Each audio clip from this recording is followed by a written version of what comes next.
Good morning or good afternoon, depending on where you're at in the country. Welcome to Pieces of the Puzzle. Today, we're going to be discussing the future of build for rent and emerging trends and opportunities.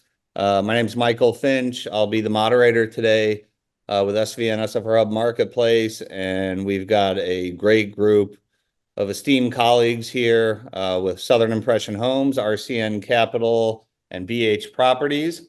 Before we get into the introductions, this Pieces of the Puzzle, we're going to be discussing the single family residential and build for rent industry. And as I said, we've got great leaders here, to give insights on, the BFR landscape, financial models, operational differences between scattered and build for rent communities, design trends, building practices, tenant preferences, and strategies moving forward.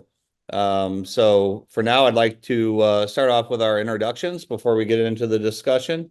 We'll start first with Jim at Southern Impression Homes.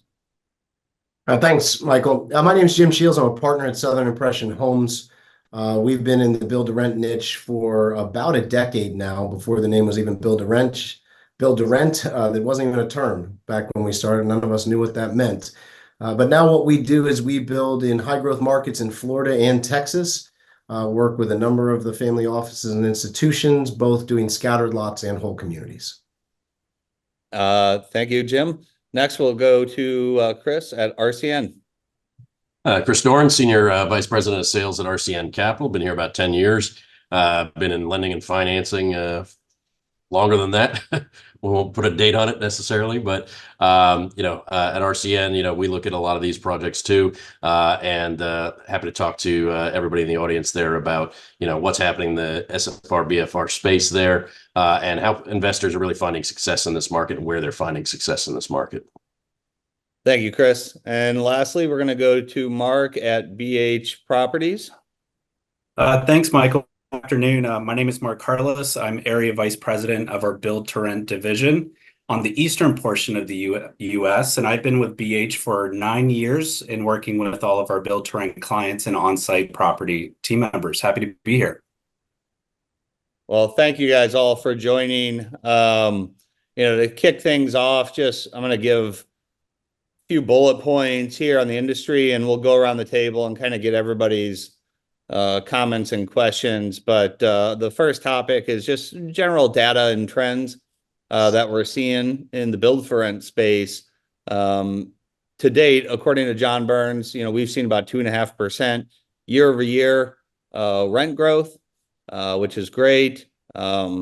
There's some concerns on supply levels being a little too high, but demand has still been solid. I will say on the supply side, I think the caveat needs to be that's really more on the horizontal apartment side, not the traditional fee simple detached and attached build for rent product. What's kind of interesting is, especially in Phoenix, 30% of the entire country's horizontal apartment product is in Phoenix, and that's followed by Atlanta and Austin. So there's a heavy concentration of the horizontal apartments that get lumped into BFR or BTR in those markets. And, I think that skews where you can say where there's, that there's a oversupply issue, because in single family housing, we all know we're heavily undersupplied by millions of homes a year. And I don't think the kind of horizontal cottage style product should be lumped into some of that data there, but it is. So I just wanted to make that caveat.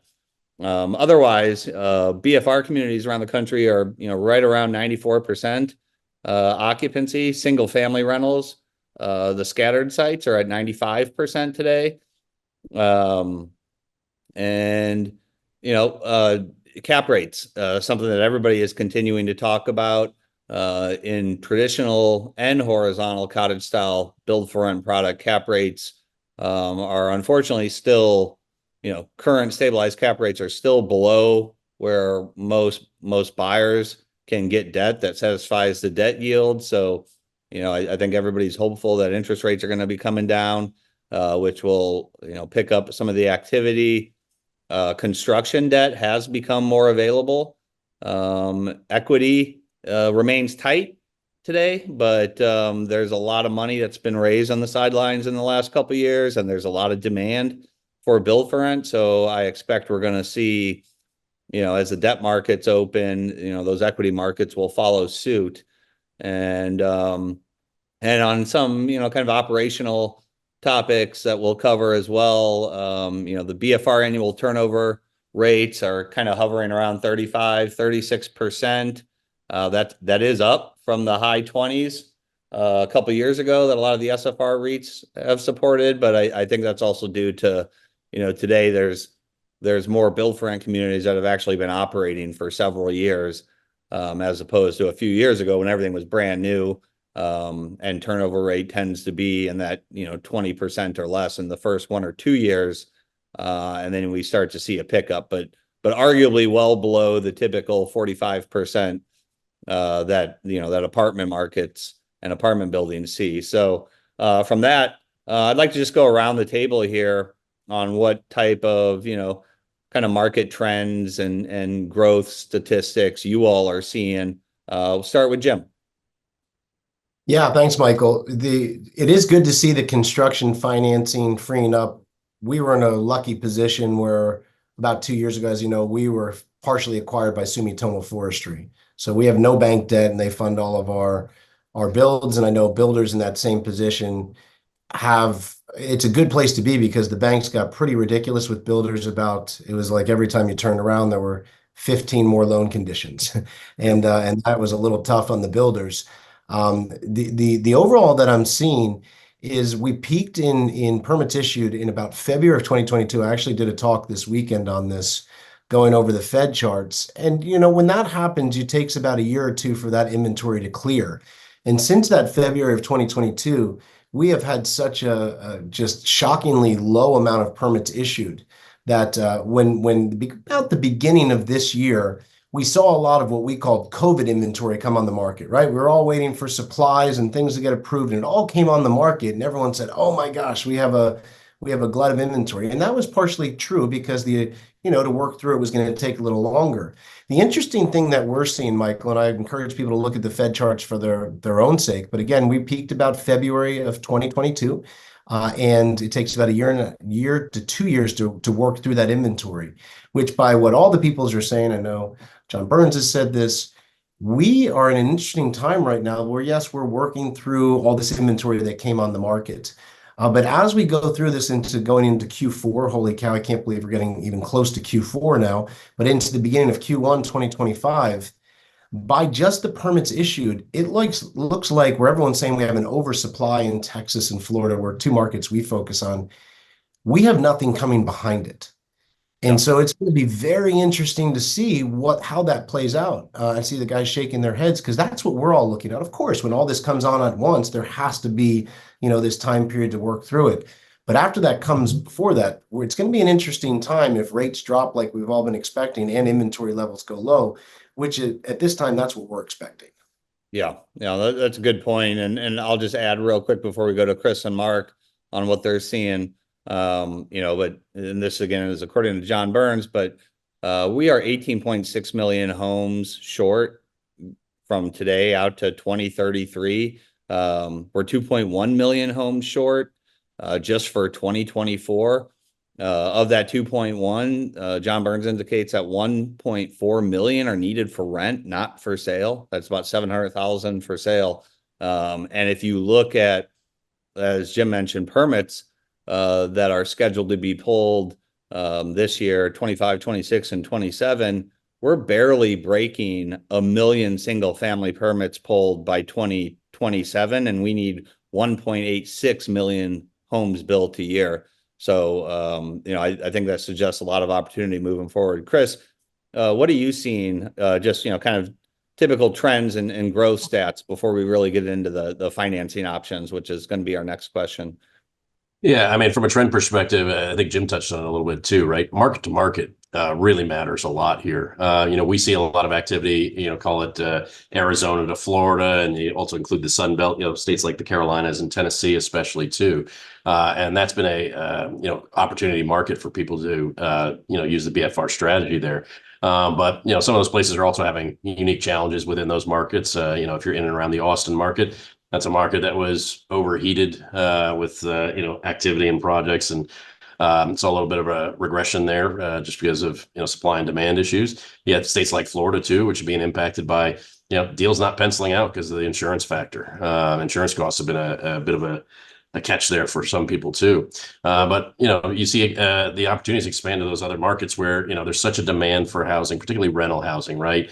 I think we've seen a lot of growth in the relative to modern times, at least. We've seen an uptick in the construction numbers a little bit there. But as you said, there's a huge gap to be made up here. And it's not just owner occupant housing, it's definitely rental housing that's going to lag in a lot of these markets too. As we see those population trends really continue to drive to those Sun Belt areas, Smile Belt areas of the country, there's going to be an increased demand for that housing. It's going to push rental rates up in those markets. At least in the ones that haven't been kind of oversaturated in a short run period here since COVID. But even in those markets, I think the long-term prospects are still very strong. The rates of return should still be there if you have a smart, well-handled project. And I think that's key. And that's what the capital in our space is looking for too, right? Yeah. One of the things we saw earlier in 24 was, capital in the lending space is really more appetite for the construction business. They see that as the opportunity on the market horizon as well. And, they're trying to capture that business. But again, I think they're looking for smart investors, smart operators in that space who, somebody who's got a track record, somebody who's got well capitalized. Like those are key factors that you're going to need to see to be a player in that space. Yeah, no, I absolutely agree. Mark, I want to go to you before we get on to our next topic here. But, given your kind of robust jump into the BFR space in recent times, BH Properties, I think, is and has been for a while the 8th largest multifamily property management company in the country. And I know you entered the BFR space in the last few years, but you've done it in a big way, and you're arguably the biggest BFR management company today in the country. So what are you seeing on growth stats and just kind of some general trends as you guys have been wrapping your arms around the space? Yeah, so for the past 2 years, it's been a heck of a wild ride for us, with substantial growth across the country, in all the major markets. I think what it really points out to me today, which is different from years past, is the competitive landscape. Our initial property set 2 years ago, we're competing against minimal competitors in the build to rent space. And today, that's completely changed. So we've had to evolve the way we strategize, if that is, a lease up or a stabilized asset, so that we're in the forefront of our markets and, outbeating our competition. There's key components that we're finding, and this has kind of been the same throughout the entire nation.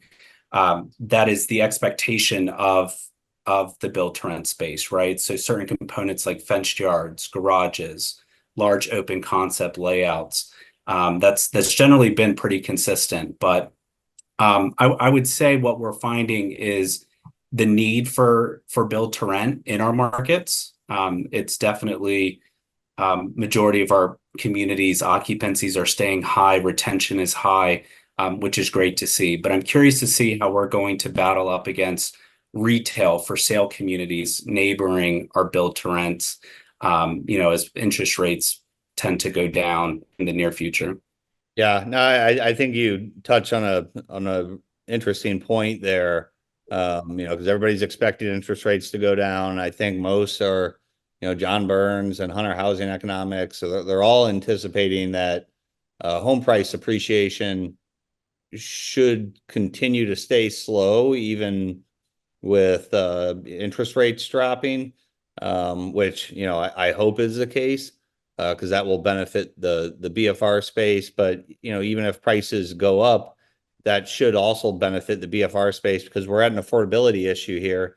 If you're a second home buyer, it's a different story. You can buy a Toll Brothers home for, 600-700 grand, but entry-level buyers at around 350 to 400, even with a drop in interest rates, it's going to be very hard for them, to take on the cost of ownership, and renting the same home in a BFR community on average is $1,000 cheaper across the country. So, financially it is more affordable to rent. But we'll see how it all plays out. It's going to be interesting for sure.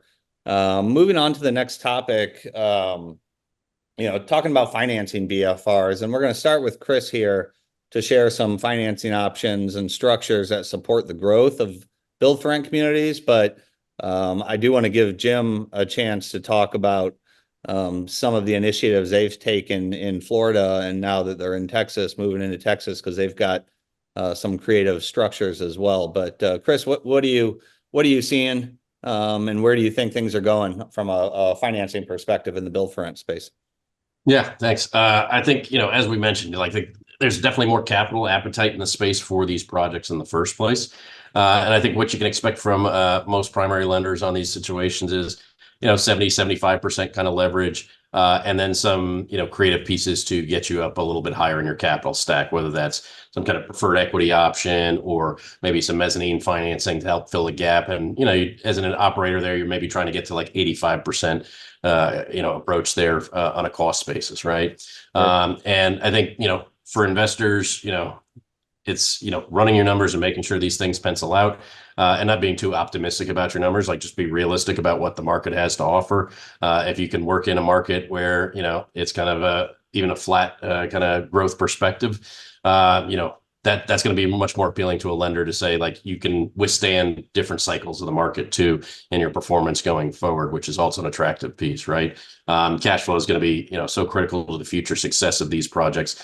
So you also want to make sure, it's not just bringing in the dollars, but also how are you maintaining and controlling your expenses on those projects as well. Yeah, that's a great point. Jim, love for you to share kind of some of the interesting opportunities Southern Impression Homes has been creating for investors in the market. Yeah, and as Chris said, you got to look at the cash flow and what it can do. And one of the cheats that we all know about is there a good affordability index for that individual area? So you see, we're in very second tier markets in Florida. I love visiting Tampa, Orlando, and Miami, but Chris doesn't want to loan anyone money there, probably. I might be guessing that, but it's tough for the numbers to pencil if you weren't already into the land or such. So we're in that second tier market. A couple of things that we've done, just getting there, just being able to, again, we really stacked up on land in the very beginning of 2020, which was super helpful. We got land at a good basis, which means we can turn around and work with either our individual investors. We have like over 1,000. We work with some with you, Michael, and then the bigger groups. And so the two things that I'm seeing that we can do for our smaller individual investors, that some of them have done, large communities with us, and they say, hey, I'm going to buy a few for myself. The little guy really has an advantage right now. We're able to do what's called a builder forward commitment for them. And we're actually, now that we have Sumitomo's balance sheet, we're able to go in and reserve large tranches of money only for our smaller investors who are buying, 5 or 10 properties, could be single family duplexes or quads. But the nice thing about the builder forward commitments, we're able to buy these down. It's not cheap, but worth it because we're doing a good volume still. We're able to buy these down still to 3.75. I mean, that's going back to like 2021 days. That's a 30-year AM, 10-year fix. So we're not talking an 18-month teaser program either, like with a balloon. So that's really been helping us as well. And again, we work with both. And the advantage I see for the smaller individuals right now is that type of rate, which our big guys said, man, we'll buy everything you have if you could get us that. But we can't. We can do a little bit of buy downs with, working with someone like Chris's group where, hey, can we pre-buy it down some, but they won't allow in the commercial world the same amount of residential. Also, the interesting thing too is, since we're working in both, Michael, is it's been very interesting. The insurance companies kind of turn their nose into the air to the big guys because they say, like in Florida, for example, they have so much exposure. The rate that one of our big institutions that's well-financed, has a great portfolio, great thing, the rates they're getting charged are so different than if any of us on the call went and bought one of our own properties. It's pretty interesting. So we're trying to work on that. The good thing for Florida, I know a lot of people, again, Florida and Texas are our main focuses, it doesn't look like, and I'm knocking on my wooden desk right now, we're not going to have another storm season. That 2022, when interest rates went up and we had that Southwest Florida storm, new construction did well through it, which we talk about those stats, but the overall state takes the hit. After 2 years, that's when normally they adjust. So my hope is for our big institution friends, it's not looking like this is going to be a storm year. So they always surge up, right? I wasn't surprised at all to see that happen through the end of 2022, all of 2023, and now this first half of 2024. But if we go through the storm season, it should come back down. So, watching those insurance rates for our bigger people, I do think those are going to fall. That we can do it in the individuals that build their forward commitment. We are doing that for our larger groups. We just can't buy it down as far, obviously, as residential mortgages. Yeah. And, I think, it'll be interesting to see what happens, especially with the public builders on rate buy downs as the Fed starts, dropping interest rates.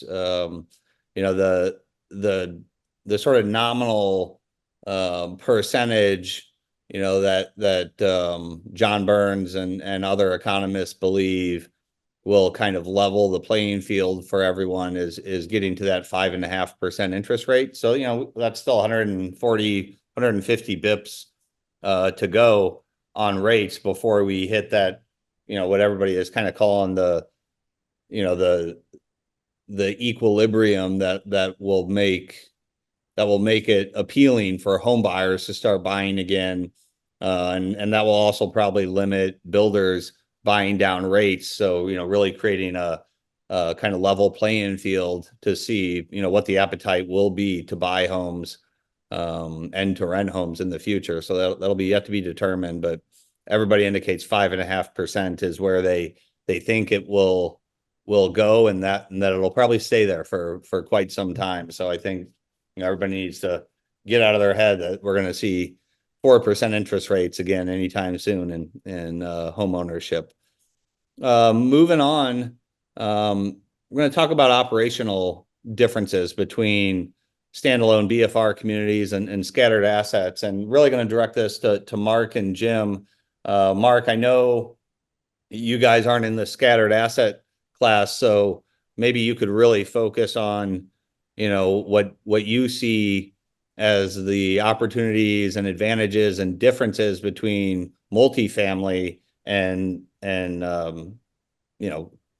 fully self-contained build for rent communities. And then when you're done, Mark, Jim, I know you guys have a ton of experience in the scattered and BFR, so it'll be great to get your take on the differences as well. But Mark, share your thoughts on operational challenges and opportunities in the build for rent space. Yeah, no, that sounds great. I believe both have a lot of synergies, but there's two distinct differences on how we manage our build to rent communities that is different from scattered. And I hope you agree, Jim. That would be marketing strategy. That's going to be huge. So we brand our communities as one, right? So there's a lot that's put into having a brand awareness, which allows you some distinct opportunities that scattered does not allow, such as additional signage, enhanced curb appeal. It allows us to have a Google business profile, which puts fuel on the fire when it comes to digital strategy and getting your name out there. So I know my marketing team on my team could talk about this for days, but there definitely is a distinct difference in how we market build to rent versus some of our scattered competitors. Separate from that is kind of going to the operations, how we get everything done, boots on the ground.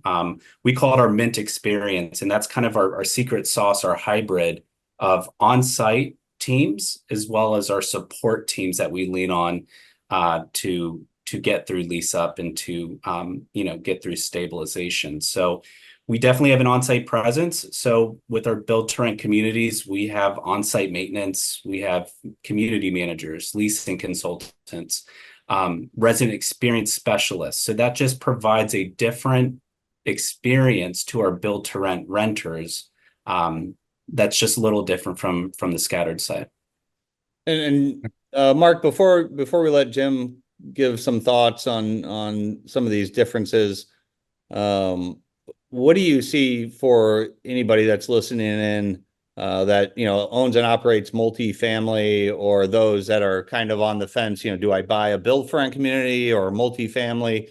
Can you share some of how you guys have what differences you see operationally, and what you guys have kind of learned from your multifamily experience and entering the build for rent space, and kind of taking the best of both worlds to maybe create a hybrid model operationally?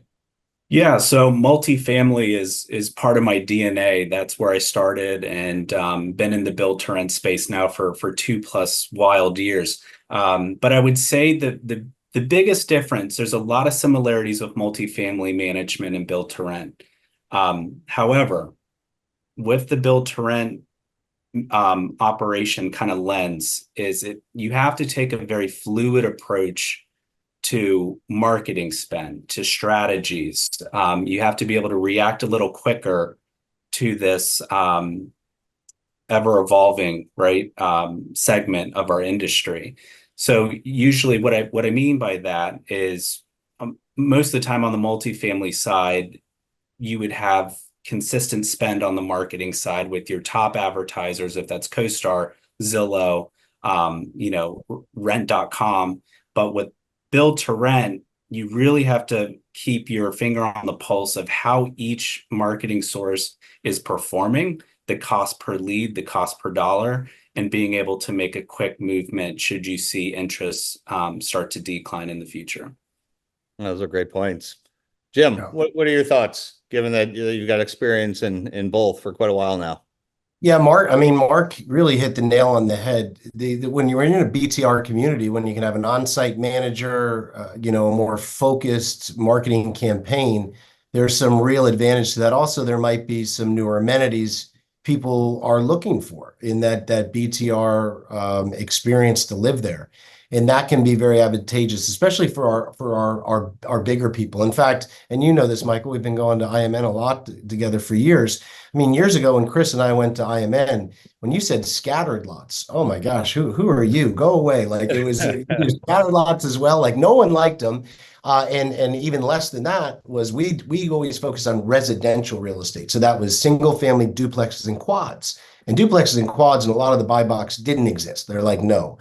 And that's still with, I'd say, a good percentage of the people, although in the last few years, we've seen people open up in the scattered areas to both single families and duplexes. And the advantage is, like going back to my old training, my first real estate mentor many years ago, if you're going to buy houses, go to a place where it's both owners and renters. That's better for stability and resaleability down the road.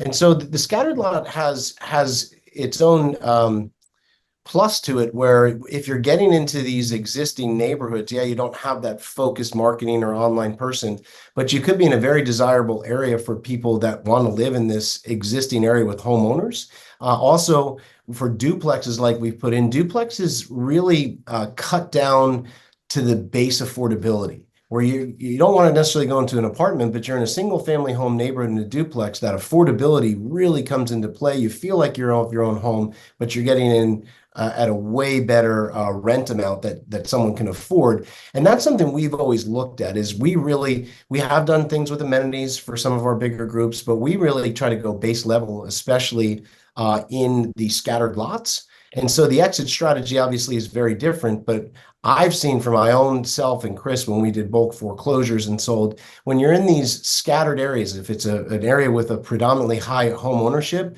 you can resell to homeowners. And it takes a little longer, but your exit strategy, if you decide to exit, can be quite healthy. So I see advantages to both. It all depends on what you want to do. But as Mark said, without a doubt, doing a whole community has a more focused management that can be overseen, and the scattered is going to have some more work to it. Yeah. One of the, which I just have always thought was interesting, and I think we'll see play out as time goes on, but it was, something I used to talk to multifamily operators about that were exploring build for rent. I had this conversation with Graystar 6 years ago.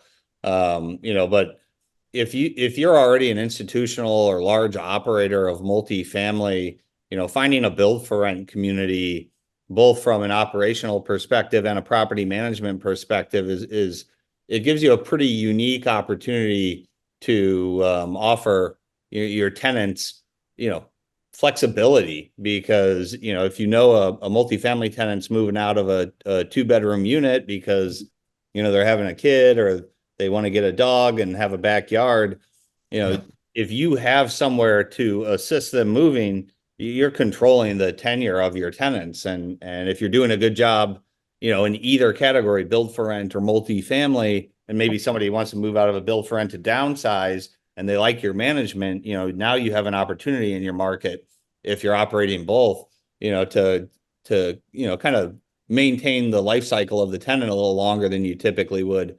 I don't think there's enough to see that play out yet on the build for rent side, but I think it's coming. And I think the good managers and operators have a real opportunity to take advantage of longer tenant tenure, even if they're leaving one property for another. Chris, I don't want to leave you out of this conversation, because I'm sure, you have your own take on the operational differences from a lending perspective, but any thoughts you'd like to share? I think the guys hit on it well, but it really speaks to, when you have that built for rent community, right, you're getting the scale and efficiency of the single site and everything that comes with it, right? And the success of that, though, I would say is, very heavily built on the operational effectiveness of the team that's managing that property critically too, right? So people like Mark, having somebody like that in your back pocket who can help you with the management side of these projects is going to be huge, because that operational efficiency is what's going to lead to the long-term success of these projects, right?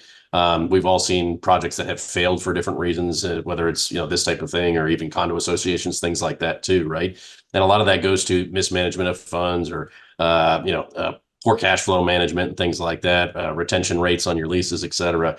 And, when you have that great built, community that's been put together, like the last thing you want to do is go cheap and not have the property management team behind it, who can actually effectively operate that for you, because that will quickly turn into a nightmare if you're not doing what you're supposed to be doing there. I mean, those KPIs you're going to have as a manager and a property operator there are going to be so critical to your success. It's a regular thing you got to be on top of to make sure it's, executing the way it's supposed to be. And if you're not hitting your numbers for one reason, maybe there's a market factor that's impacting you, but you got to be quick to adapt and pay attention to that marketplace that you're in.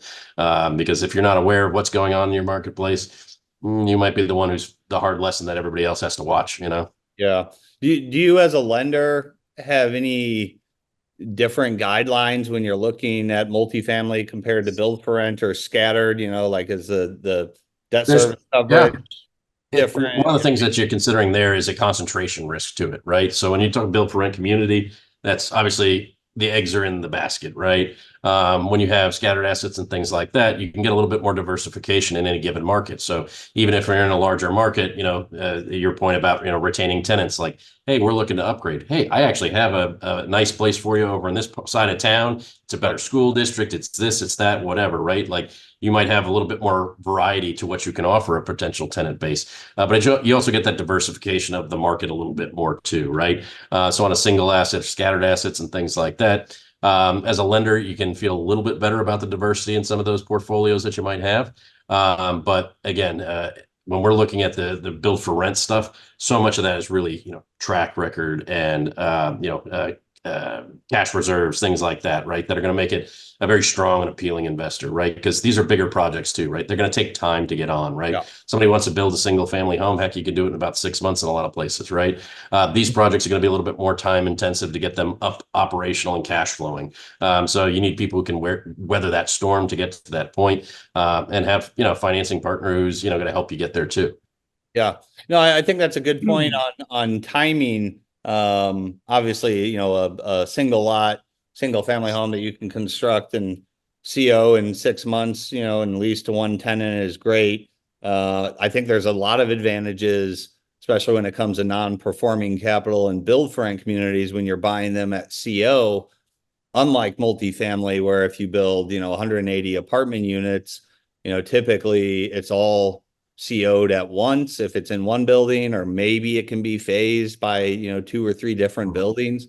But as opposed to build for rent, if you're building 10 homes a month at CO and acquiring them, now you only have to lease 10 homes a month. which I think is a huge advantage. For those of you in multifamily, new construction multifamily, you understand the issues of all that non-performing capital sitting there waiting to start cash flowing, where you have a lot less of that in build for rent. I think that's a distinct advantage. Going on to the next topic here, design trends and BFR developments.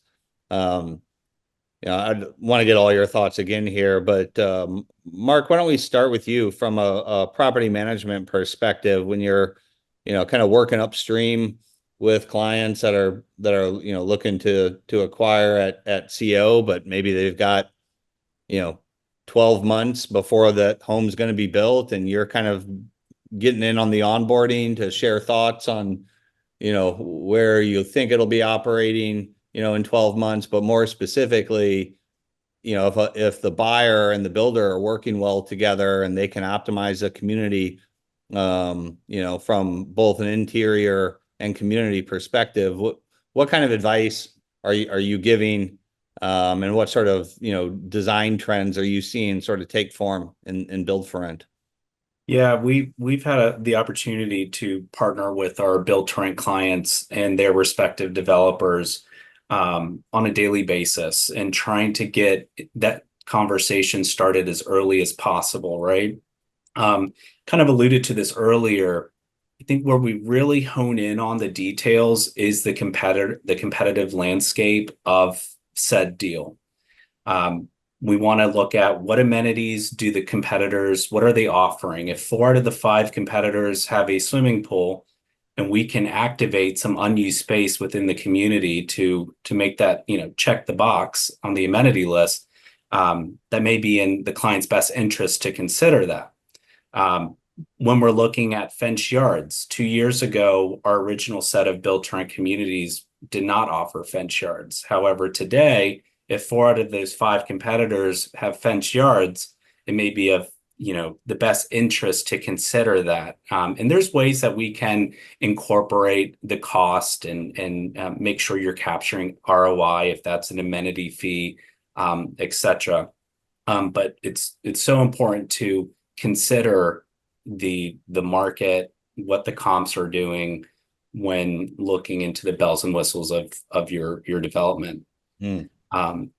Separate from that is contingent on size, right? So there's various things that come into play if it's a BTR community of 50 homes versus a BTR community of 250 homes. Some of our larger communities, we have similar amenity packages to multifamily, right? A clubhouse where residents can gather or rent out for special events.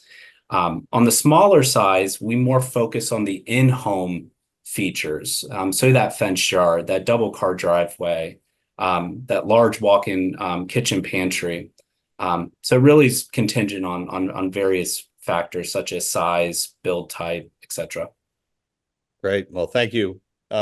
Mark, obviously, again, Jim, you've been doing this for a long time, and you guys have really honed your designs for build for rent, but share your thoughts on current and emerging trends that you're seeing and are actively doing and may start doing.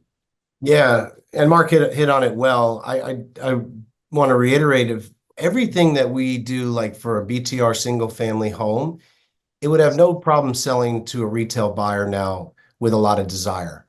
So what we saw in the beginning of BTR was get a new property done, but get it done as cheap as possible without like really looking over where's it going to be in 3 to 5 years. So we, really started to, at the very beginning, shift our model to make sure if we wanted to sell this retail, and we sell a little bit retail, we like working with investors, but we do a little bit to keep that market tested.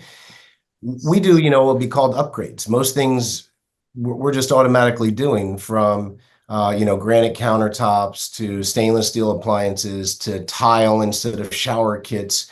A big one is, and this might seem simple, but gosh, the amount of money I've lost over the years is you will not see carpet in any of our house. I mean, that is a horrible curse word for any large investor. Carpet is such a waste of money. And you didn't realize it. Again, I realized this from my old bulk foreclosure days when I started to really look at the amount of turnover costs on carpet I had. I'm like, man, I should have just put in the vinyl plank flooring to start.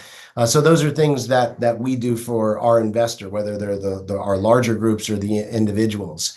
And since, we'll do fee builds, and so a lot of the times we'll give our ideas, but if people want the bigger amenity centers, we'll build those. But what we've seen personally from our research, the second tier markets that we're in, the Jacksonvilles and Ocalas and parts of Southwest Florida, is people for, like, we do a lot of quad communities.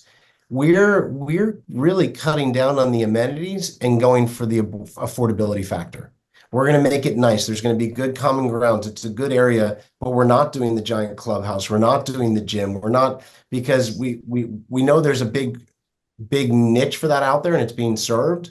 But there's also some people that just say, well, I probably won't use that. How can I save $350 a month?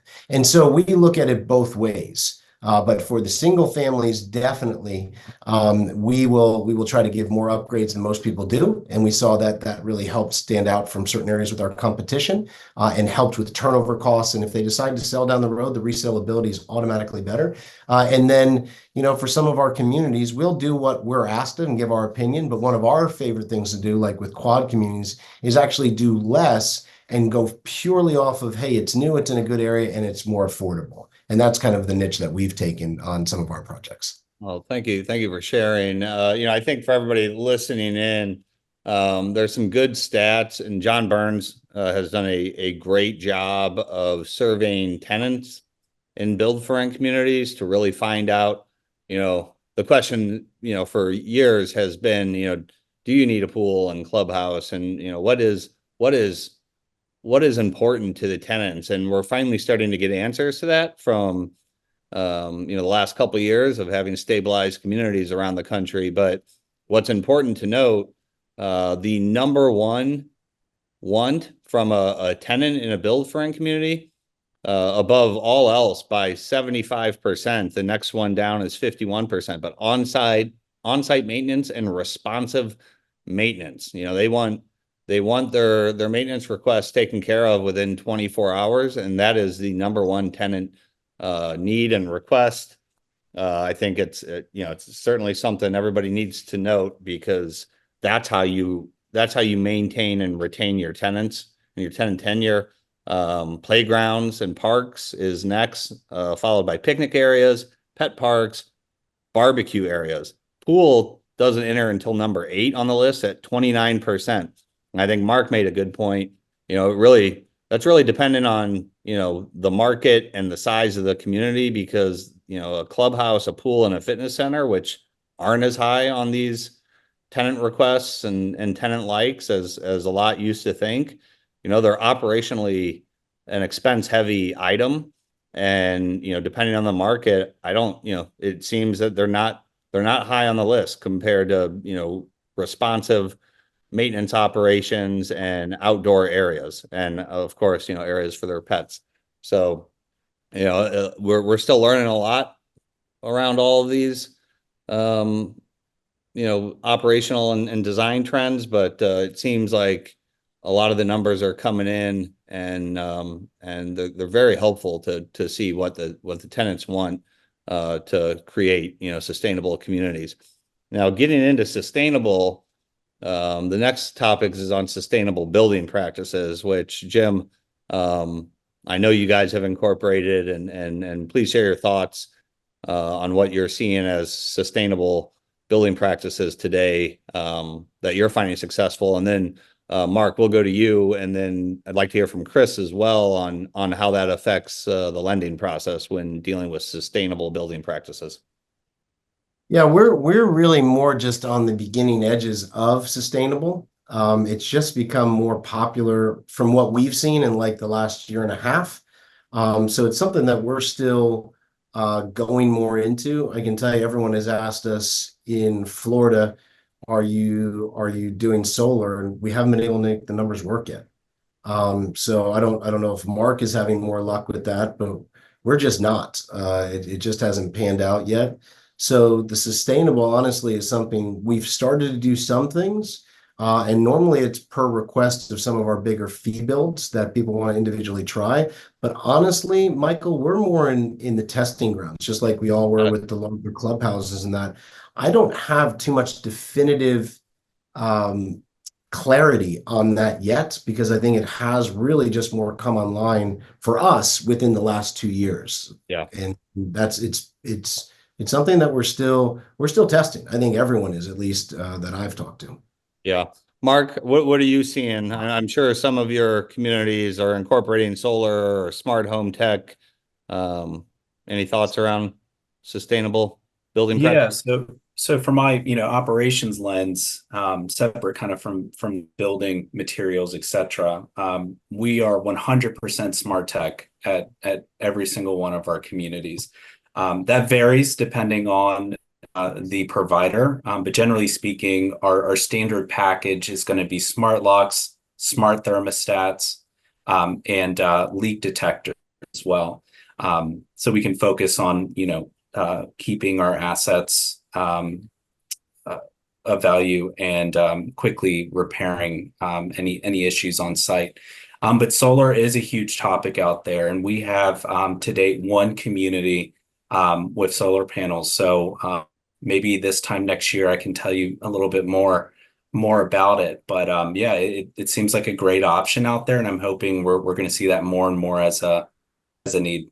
Yeah, I mean, I hope so. I mean, we developed on our end a whole smart live package for our communities, that consists of solar on the roofs, a lot of the in-home smart tech that you mentioned, Mark, leak sensors, it's really preventative maintenance where we're monitoring all the electrical activity, so we can see if an air condenser is starting to overheat and get out there, perform preventative maintenance before it's actually an issue for the tenant.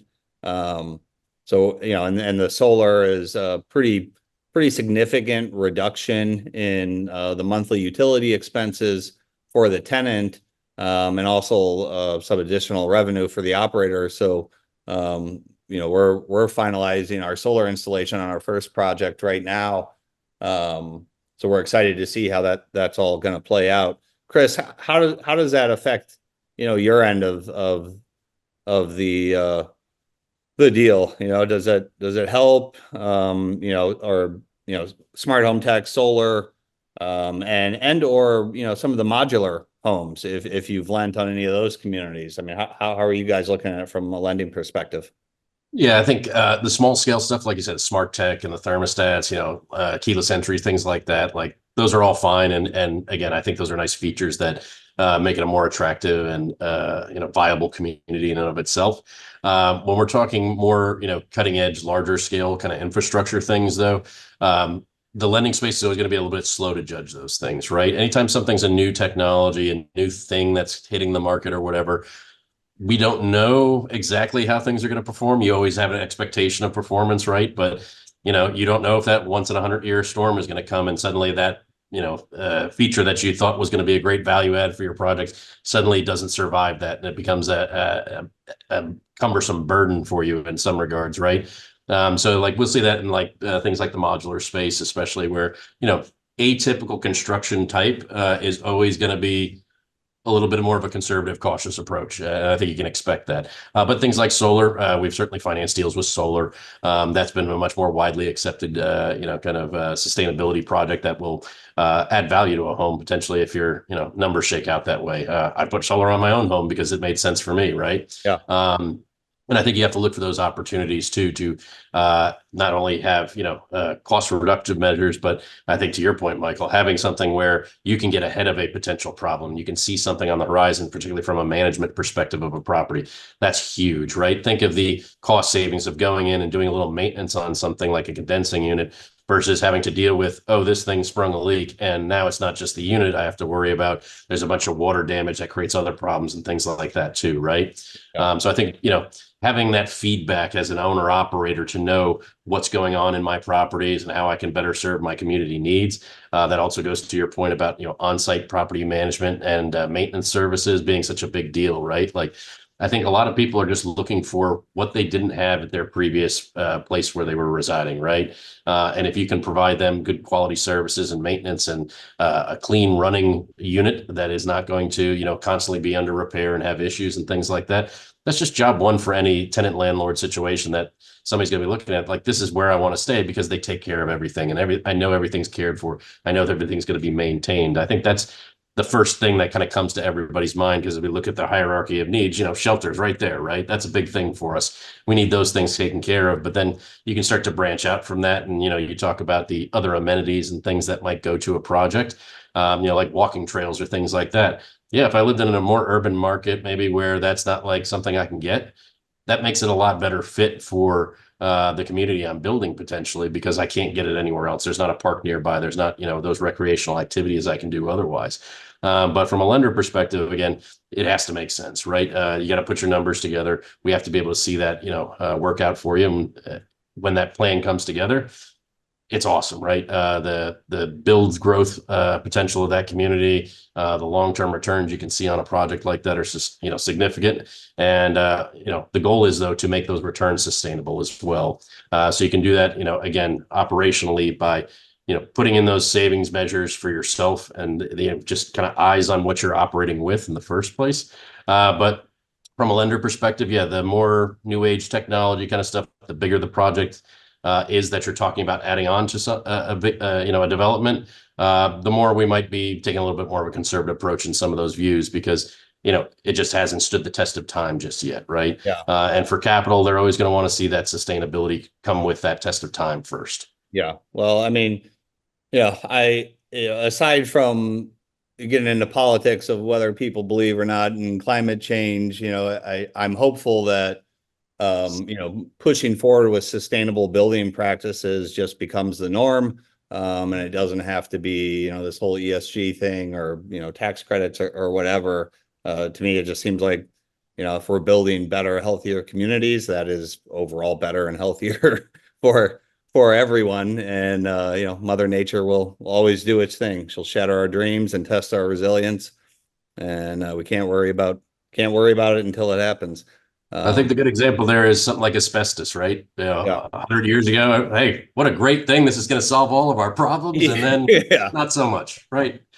So again, we like to say, judge slowly. Yeah. No, I think that's a good comment. And we'll move on to, and we've sort of touched on this already, but Mark, like you to jump in here just on tenant preferences and expectations. We did talk about that a little bit, but anything that you're hearing, whether a tenant's moving out and saying, hey, I wish, this community had this or that, or these homes had this and that, I would have stayed.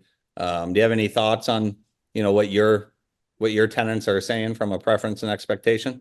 Yeah, so I look at tenant expectations in the build to rent space kind of by two pillars, right? Our first pillar is going to be the unique features of our community or your offering. And then the second pillar, which is going to be service. And I think we've really spoke well to the need and the importance of on-site or some kind of service. But on the feature side, the biggest ones for us is going to be fence yards, well thought out storage, flooring type, smart technology, and just the general layout. It being a breathable layout, something that's a little bit more open than what you can find in the multifamily space. And then you weave that into the services, offering our on-site maintenance. What is really important that BH offers all of our residents is preventative maintenance. So our residents do not have to worry about changing air filters, checking smoke detector batteries, cleaning dryer vents, lawn maintenance. All of that is included in the service of the community. Not only are we able to control that, but it's just part of the experience of what our residents receives. How often do you guys, obviously you've got to enter the homes to do some of that. How often are you doing that? It's a quarterly part of our quarterly inspections and preventative maintenance measures. Yeah, no, that's great. And obviously that gives you, without asking, some insight into the quality of your tenant. That's right. Yeah. which I think is important. Jim, what are you thinking and seeing? You know, so just kind of backing up to what advances have been made, and one of the things that I go back to, which might seem a little simplistic, any of the people listening to this right now who did bulk foreclosures, who bought the old houses from the 1950s, renovated and then rented the portfolio, knows that just the fact of, especially in Florida, the fact of doing a new construction property, you're in a totally different situation. And that speaks to the tenant. From our, we did a few thousand of the old bulk foreclosures, renovated them, rented them, and our tenancy went from those an average of about 13 months to the new construction just over 3 years. And that's something that you can't ignore. And it's having people stay longer. The properties hold better when you have, again, just talking about, we're all in competition with different types of properties, right? Of what's in our market. And I still own some of the old houses, but I know that they're higher turnover and higher maintenance and repairs. And we have to know that in our competition. And for here in Florida, anything built 2004 or newer, since Hurricane Charlie hit Southwest Florida in 2004, it's a totally different game. What you have to do, you used to be able to build it 2 feet above sea level. Now you got to drag in a lot of dirt, and we grovel as builders, but it's safe during when a hurricane goes through. We had no flooding on this last one. You're at 13, 14 feet. And the reason I say all this, it really does trickle down to the tenant's desirability to want to stay longer. A new construction home, as Mark just said, built with, more of the vaulted ceilings instead of the drop down ceilings, more broken up, it was a very different design back then. If you're going up against that, they normally feel more comfortable in the new construction and will stay longer. And it's because of little things that sometimes we take for granted, but being such in that world for so many years, that alone is something that tenants are really looking to. And again, the best stat that I can say is not only did tenancy go from a little over a year to 3 years, but our turn costs, which we all know is important, those went down about 70% from when we had older properties that we had renovated. And that's even with doing new roof, new heating, cooling, updating kitchen, plumbing, electric, everything. It's a different experience, the wear and tear and the turn. At least that's what we've seen. And we've been able to test a good amount of foreclosures with almost now 10,000 new builds. And so that's something where, as Mark was saying, and Chris, is someone available to fix that? And you were saying that, Michael. The new construction gives you a little cheat where you don't have to fix as much. And that's important to remember, and that's translating to tenants staying longer, I think.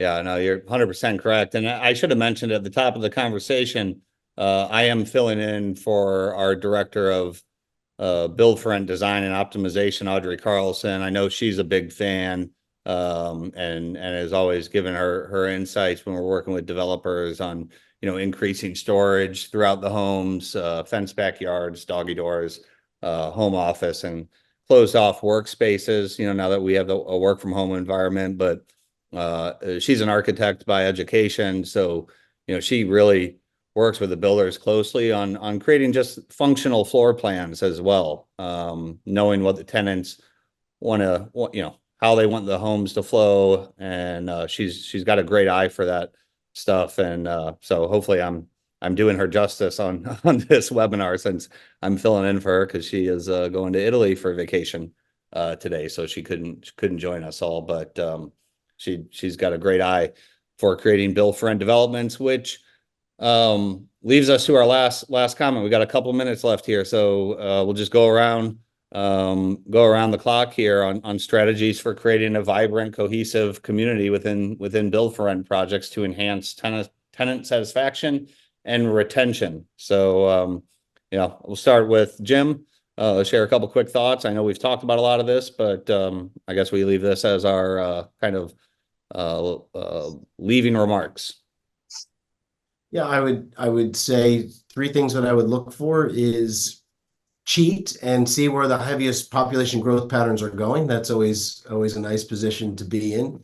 Secondly, for the investor mindset, check your landlord laws. We've been dealing in different areas of the country where landlord laws play a factor right now. And if you can't collect rents for several months, that's something that you really want to look for. And us, and again, this could be different. We all have different ranges. We really like to look at that affordability index. We think with all the things that are happening, affordability plays a major key. So if you can give a really good product and match up with the affordability index for that area, the odds of you having success really does grow. Yeah, Mark? to piggyback on that, you can Or actually go go to ahead, the Chris. Yeah. Atlanta Fed page. They have an affordability index right on the Atlanta Fed page. You can go in there, see which markets are above, below the affordability index mark. You'll be able to quickly identify, not even just where in the country you have affordability options, but even in local or markets, right? Which part of the market has the best affordability option versus which parts are a little bit, out of the range for most people, right? And that's going to, again, tailor to the scale of the project that you're building and what you're building for that community, right? You're building for the people in the market, right? And for people who aren't building enough to get to that price point, you're probably going to struggle. If you're over improving, you're going to struggle, right? The same, core tenets of being a good investor still apply despite the size and scale and scope of the community. You have to right size everything. And if you're going to try to do too much or too little, it will bite you in the back end. Those are great points. Mark, final comments. Yeah, so in regards to maintaining tenant satisfaction and retention, we stay in touch with our residents throughout their life cycle. Not only do we survey them at move-in if they decide to move out, but we continuously reach out throughout their tenancy on the community. So we're always taking a temperature check as to how things are doing, our on-site teams, our remote teams, hybrid teams, create relations with our residents just to make sure that we're doing our part, right? We do community engagement programs where we do monthly resident events.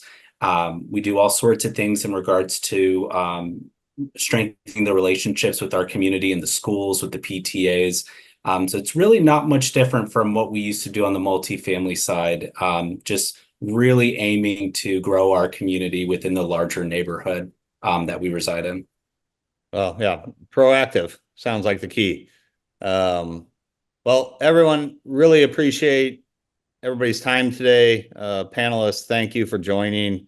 Really appreciate all the comments and insights, and everybody in the audience. Thank you for attending. If you have any questions, you can feel free to reach out to any of us. I think you can find all of our information online, LinkedIn, or anywhere else if you Google our names. So it shouldn't be hard, but I guess we're going to end here. We're a couple minutes over, and just big thanks to Amy and Sean and Erica, who helped organize all this behind the scenes. And again, big thanks to Jim and Mark and Chris for joining. And thanks again, everyone. Thank you, Michael. Take care. Bye-bye.